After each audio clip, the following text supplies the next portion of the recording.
ಅಲ್ಲೋಲ ಕಲ್ಲೋಲ ಆಗ್ಬಿಡೈತಲ್ರಿ. ನಮ್ಮನ್ನು ಯಾರಿಗೆ ತೊಂದರೆ ಕೊಟ್ರ ಅವ್ರಿಗೆಲ್ರಿಗೂ ಹುಚ್ಚ ಉಯ್ಯಕ್ಕೂ ಅವ್ರಿಗೆ ಪುರ್ಸೋತಿಲ್ದಂಗೆ ಆಗ್ಬಿಟ್ಟಿದೆ. ಎಲ್ಲಿ ಬರುತ್ತೆ ಅದಾದ್ರೂ ಎಲ್ಲಿ ಬರುತ್ತೆ? ನಮ್ಮ ನೀರು ಕುಡಿದ್ರೆ ತಾನೆ ಅದು ಬರೋಕ್ಕೆ.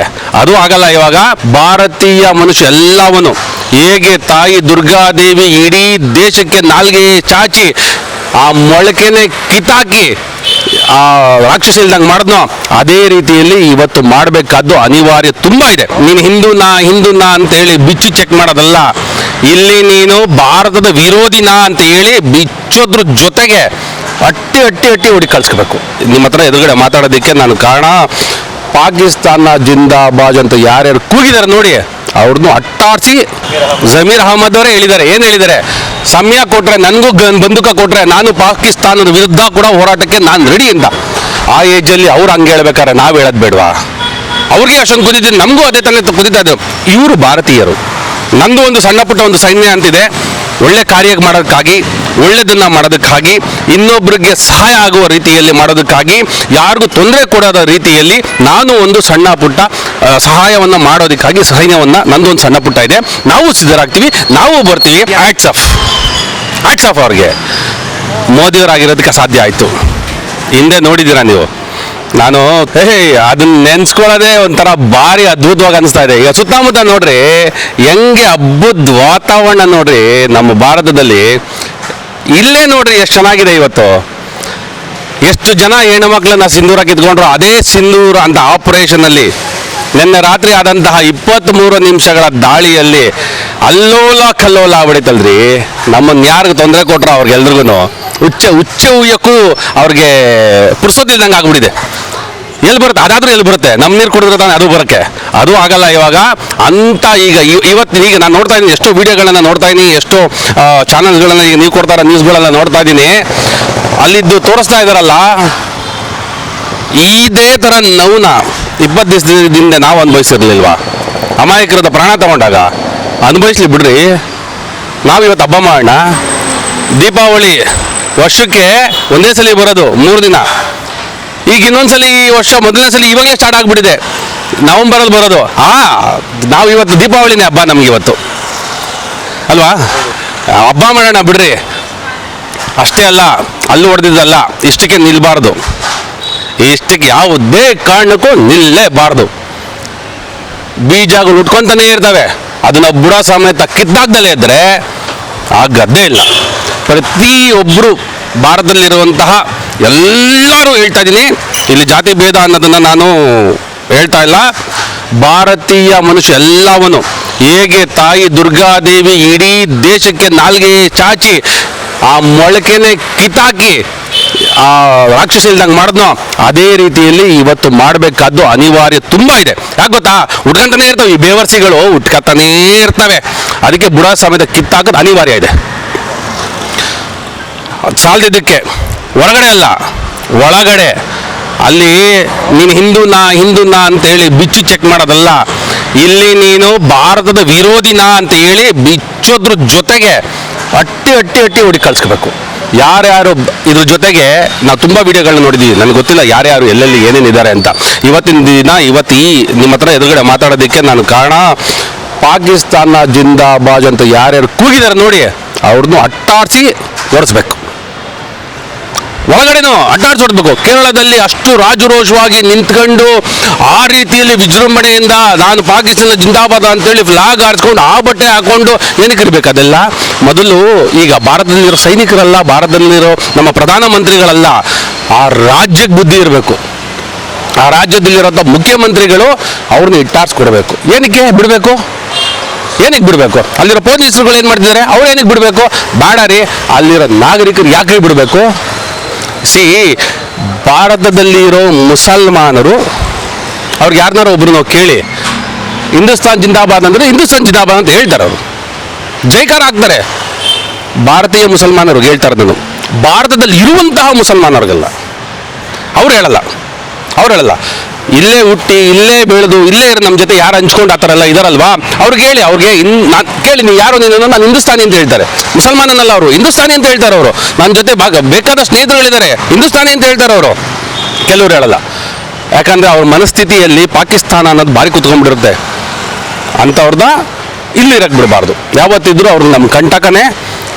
ಅಂಥದ್ದನ್ನು ನಾನು ಮಾನ್ಯ ಪ್ರಧಾನಮಂತ್ರಿಗಳಲ್ಲಿ ಇಲ್ಲಿಂದನೇ ಈ ವಿಡಿಯೋ ಹೋಗುತ್ತೋ ಇಲ್ವೋ ಅಂತ ನನಗೆ ಗೊತ್ತಿಲ್ಲ, ಅವ್ರನ್ನಲ್ಲಿ ಕಳಕಳಿನ ಪ್ರಾರ್ಥನೆ ಮಾಡ್ತೀನಿ, ಮಹಾಸ್ವಾಮಿ ಒಳಗಿರೋ ಅಂಥವ್ರನ್ನ ಭಾರತದ ವಿರೋಧಿಗಳು ಯಾರ್ಯಾರು ಇದ್ದಾರೆ ದಯವಿಟ್ಟು ಅವರನ್ನೂ ಹುಡುಕಿ ಅಟ್ಟುವಂಥ ಕೆಲಸಗಳನ್ನು ಮಾಡಿ, ಬೇಕಾದಲ್ಲಿ ನಾವು ಕೂಡ ನಿಮ್ಮ ಜೊತೆ ಅಳಿಲು ಸೇವೆ ಮಾಡೋಕ್ಕೆ ರೆಡಿ ಇದ್ದೀವಿ. ಮಾನ್ಯ ಕರ್ನಾಟಕ ಸಚಿವರೇ ಹೇಳಿದ್ದಾರೆ, ಯಾರು ಜಮೀರ್ ಅಹಮದ್ ಅವರೇ ಹೇಳಿದ್ದಾರೆ. ಏನು ಹೇಳಿದ್ದಾರೆ? ಸಮಯ ಕೊಟ್ಟರೆ ನನಗೂ ಬಂದೂಕ ಕೊಟ್ಟರೆ ನಾನು ಪಾಕಿಸ್ತಾನದ ವಿರುದ್ಧ ಕೂಡ ಹೋರಾಟಕ್ಕೆ ನಾನು ರೆಡಿ ಅಂತ. ಆ ಏಜಲ್ಲಿ ಅವ್ರು ಹಂಗೆ ಹೇಳ್ಬೇಕಾರೆ ನಾವು ಹೇಳೋದು ಬೇಡವಾ? ಅವ್ರಿಗೆ ಅಷ್ಟೊಂದು ಕುದಿದ್ದೀನಿ, ನಮಗೂ ಅದೇ ತಾನೇ ಕುದಿತಾ ಇದ್ರು. ಇವರು ಭಾರತೀಯರು, ನಮಗೂ ಕುದಿದ್ದಿದೆ. ನನಗೂ ಒಂದು ಚಾನ್ಸ್ ಕೊಟ್ಟರೆ, ನಾನೊಬ್ಬ ನಾಗರಿಕ, ನನಗೂ ಒಂದು ಚಾನ್ಸ್ ಕೊಟ್ಟರೆ ಅಟ್ಟಾಡ್ಸ್ ಹೊಡಿಯೋರ ಜೊತೆಗೆ ಇಟ್ಟಾಡ್ಸ್ ಹೊಡಿಯೋರ ಜೊತೆಗೆ ಎಲ್ಲ ಬಿಚ್ಚಿ ನೋಡಿ ನಾನು ಅವ್ರನ್ನೇನು ಬಿಚ್ಚೋದೇನು ಬೇಕಾಗಿಲ್ಲ, ಮುಖ ನೋಡ್ರೆ ಗೊತ್ತಾಗತ್ತೆ ಅವ್ರು ಯಾರು ಅಂತ. ನಾವು ರೆಡಿ ಇದ್ದೀವಿ, ನಮಗೊಂದು ಚಾನ್ಸ್ ಕೊಡಿ. ನಂದು ಒಂದು ಸಣ್ಣ ಪುಟ್ಟ ಒಂದು ಸೈನ್ಯ ಅಂತಿದೆ, ಒಳ್ಳೆ ಕಾರ್ಯ ಮಾಡೋದಕ್ಕಾಗಿ, ಒಳ್ಳೆಯದನ್ನು ಮಾಡೋದಕ್ಕಾಗಿ, ಇನ್ನೊಬ್ಬರಿಗೆ ಸಹಾಯ ಆಗುವ ರೀತಿಯಲ್ಲಿ ಮಾಡೋದಕ್ಕಾಗಿ, ಯಾರಿಗೂ ತೊಂದರೆ ಕೊಡೋದ ರೀತಿಯಲ್ಲಿ ನಾನು ಒಂದು ಸಣ್ಣ ಪುಟ್ಟ ಸಹಾಯವನ್ನು ಮಾಡೋದಕ್ಕಾಗಿ ಸೈನ್ಯವನ್ನು ನಂದು ಒಂದು ಸಣ್ಣ ಪುಟ್ಟ ಇದೆ. ನಾವು ಸಿದ್ಧರಾಗ್ತೀವಿ, ನಾವು ಬರ್ತೀವಿ. ನಾನು ಚಿಕ್ಕ ವಯಸ್ಸಿನಲ್ಲಿ ಅಂದರೆ 10th ಪಾಸ್ ಆದಾಗಲೂ ನಂಗೊಂದು ಆಸೆ ಇತ್ತು ಸೈನಿಕನಾಗಬೇಕು ಅಂತ. ಈ ಮುಖಾಂತರನಾದರೂ ನಾನು ನಿಮ್ಮಲ್ಲಿ ಕೇಳ್ತಾನೆ, ಈ ವಿಡಿಯೋನ ಅವ್ರಿಗೆ ತಲುಪಿಸಿ ನನಗೊಂದು ಚಾನ್ಸ್ ಕೊಡಿ. ಇದ್ರದ್ದು ಸತ್ರೆ ಪರಮವೀರ ಚಕ್ರ ಪ್ರಶಸ್ತಿ, ಗೆದ್ದಿದ್ರೆ ಭಾರತಕ್ಕೆ ಇವನೊಬ್ಬ ವೀರ, ಹೆಸರಂತೂ ಚೆನ್ನಾಗಿ ಬರ್ತದೆ.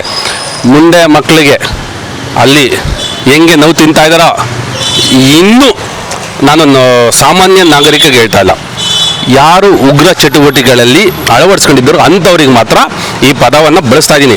ಅಂಥ ಬೇವರ್ಸಿಗಳಿಗೆ ಹುಚ್ಚು ನಾಯಿಗಿಂತ ಹೆಂಗೆ ಹೊಡಿತಾರೆ ನೋಡಿ. ಆ ನಾಯಿಗಾದ್ರೂ ಒಂದ್ಸಲಿ ಕರುಣೆ ಬಂದ್ಬಿಡುತ್ತೆ, ಕಾಯ ಅಂದ್ಬಿಟ್ಟು ಇವ್ರಿಗೆ ಅದು ತೋರಿಸ್ಕೊಡ್ದು. ಹಂಗೆ ಕೊಡ್ಬೇಕ್ರಿ, ಹಂಗೆ ಕೊಡಬೇಕು. ನಿಮಗೂ ಒಂದು ವೇಳೆ ಒಂದು ಕೊಟ್ಟರೆ ನೀವು ಯಾವ ರೀತಿ ಅವ್ರನ್ನ ಫೈಟ್ ಮಾಡ್ತೀರಿ ಸರ್? ಅಲ್ಲ, ಈಗ ನೋಡ್ತಾ ಇದ್ರೆ ಇಷ್ಟು ನಮಗೆ, ನಾನು ಒಬ್ಬ ಭಾರತೀಯ ಸೈನಿಕ ಅಂತ ಅಂದ್ಕೊಂಡ್ಬಿಟ್ಟಿದ್ದೀನಿ. ಯಾಕೆ ನಾನು ಭಾರತೀಯ ನಾಗರಿಕರಲ್ಲಿ, ನಾನು ಒಬ್ಬ ಹಿಂದೂ ಇದರಲ್ಲಿ ಹಾಗೆ ನಮಗೂ ಒಂದು ಕುದಿತದೆ. ನಮಗೆ ಒಬ್ಬರಿಗೆ ಯಾರು ಈ ಥರ ತೊಂದರೆ ಉಗ್ರನೇ ಅವರು ಬಂದು ಬೇರೆ ದೇಶದಿಂದ ಬಂದು ನಮ್ಮನ್ನು ಹೊಡಿತಾನೆ ಅಂದರೆ ನನಗೂ ಕುದಿತದೆ. ನನಗೂ ಒಂಚೂರು ಟ್ರೈನಿಂಗ್ ಕೊಟ್ಬಿಟ್ಟು ಒಂಚೂರು ಒಂದು 2 ದಿವಸ ಕೊಟ್ಟರೆ ನಾನು ಆದಷ್ಟು ಬೇಗ ಪಿಕಪ್ ಆಗಿ, ನಾನು ಬೇಕು, ನನಗೇನು ಅವರೇನು ಸಂಬಳ ಕೊಡೋದು ಬೇಡ, 3 ಹೊತ್ತು ಊಟ ಕೊಟ್ಟರೆ ಸಾಕು, ಬಂದು ನಾನು ನಿಂತ್ಕೊಂಡು ಹೋರಾಟವನ್ನು ಮಾಡ್ತೇನೆ. ಇಲ್ಲಿ ಹೇಗೆ ನಾವು ಒಂದು ಒಳ್ಳೆ ಕಾರ್ಯಕ್ಕೆ ಹೋರಾಟ ಮಾಡ್ತೀವಿ, ಆಗ ದೇಶಕ್ಕಾಗಿ ಒಂದು ಹೋರಾಟ ಮಾಡಿದೆ ಅಂತಂದ್ರೆ ಸತ್ರೆ ಏನೂ ಮಾಡೋಕ್ಕಾಗಲ್ಲ. ನಾಳೆ ಯಾವತ್ತೋ ಸಾಯೋ ಬದಲು ಈ ದೇಶಕ್ಕೋಸ್ಕರ ಸತ್ಯ ಅನ್ನೋದು ಒಂದು ಹೆಸರಾಡಿರ್ತದೆ. ಕೊನೆ ಪಕ್ಷ ನನ್ನ ಮಕ್ಕಳಾದರೂ ನಮ್ಮ ಅಪ್ಪ ದೇಶಕ್ಕೋಸ್ಕರ ಹೋರಾಡಿ ಸತ್ತ ಅನ್ನೋದೊಂದನ್ನು ಮಾತ್ರ ಪದೇ ಪದೇ ಹೇಳ್ತಾರೆ. ಅದೊಂದು ಖುಷಿ ಸಾಕು ಅಂತ ನಾನು ತುಂಬ ಇಚ್ಛೆ ಪಡ್ತೀನಿ. ಪಹಲ್ಗಾಮ್ ಅಟ್ಯಾಕ್ ನಂತರ ಎಷ್ಟು ಕ್ವಿಕ್ಕಾಗಿ ಮೋದಿಜಿಯವರು ಒಂದು ಸ್ಟ್ರೈಕ್ ಕೊಡ್ತಾರಲ್ಲ, ಇದು ಎಷ್ಟು ಖುಷಿ ಕೊಡುತ್ತೆ. ನೀವು ಇಂಡಿಯಾ ಹ್ಯಾಟ್ಸ್ ಆಫ್ ಅವ್ರಿಗೆ. ಮೋದಿಯವರಾಗಿರೋದಕ್ಕೆ ಸಾಧ್ಯ ಆಯಿತು. ಹಿಂದೆ ನೋಡಿದ್ದೀರಾ ನೀವು, ನಾನು ತುಂಬ ನ್ಯೂಸ್ಗಳನ್ನು ನೋಡ್ತಾ ಇದ್ದೀನಿ, ತುಂಬ ಸ್ಟೋರಿಗಳನ್ನು ಓದ್ತಾ ಇದ್ದೀವಿ. ನಮ್ಮ ಸೈನಿಕರು ಪಾಕಿಸ್ತಾನದ ಮೇಲೆ ಯುದ್ಧ ಮಾಡಿದಾಗ ಯಾವತ್ತೂ ನಾವು ಸೋತಿಲ್ಲ.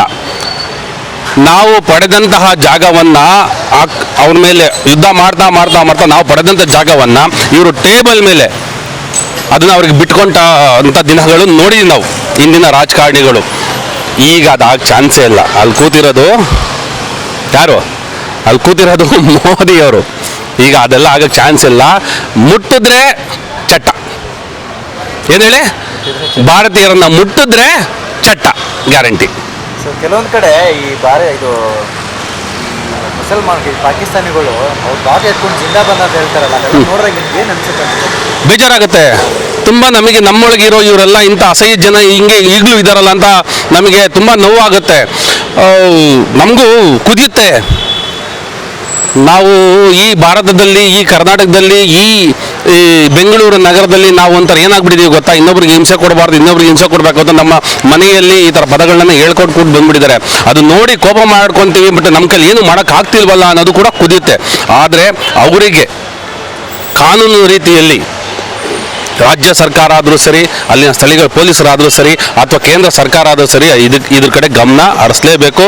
ಅವ್ರಿಗೂ ಚಡ್ಡಿ ಬಿಚ್ಚಿ ಅಡ್ಡ ಕೊಟ್ಟು, ಈ ದೇಶದಲ್ಲಿ ಇರೋಕ್ಕೆ ಅರ್ಹತೆ ಇಲ್ಲ ಅವ್ರಿಗೆ.